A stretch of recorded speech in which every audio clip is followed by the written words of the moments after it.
নেপালের রাজধানী কাঠমান্ডু আজ অভূতপূর্ব রাজনৈতিক অস্থিরতার সাক্ষী হয়ে ইতিহাসে স্থান নিয়েছে।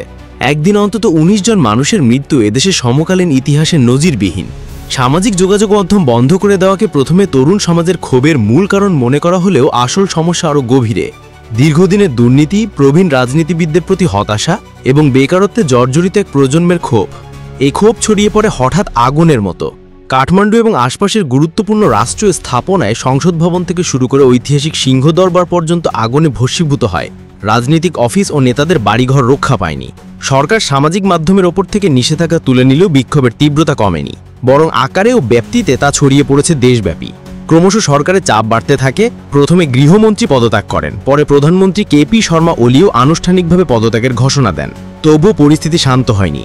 সেনাবাহিনীকে নামানো হয়েছে, শহর জুড়ে কারফিউ জারি করা হয়েছে, হেলিকপ্টারে করে নিরাপত্তা টহল চলছে, জনগণকে ঘরে থাকতে বলা হয়েছে। তরুণ প্রজন্মই আন্দোলনের কেন্দ্রবিন্দু। তারা বলছে কেবল সামাজিক যোগাযোগ মাধ্যম নয়, তাদের ক্ষোভের মূল জায়গা দেশের দীর্ঘদিনের দুর্নীতি, ক্ষমতাসীন পরিবারের প্রভাবশালী সন্তানদের অবাধ সুবিধাভোগ এবং সাধারণ তরুণদের জন্য কর্মসংস্থানের অভাব।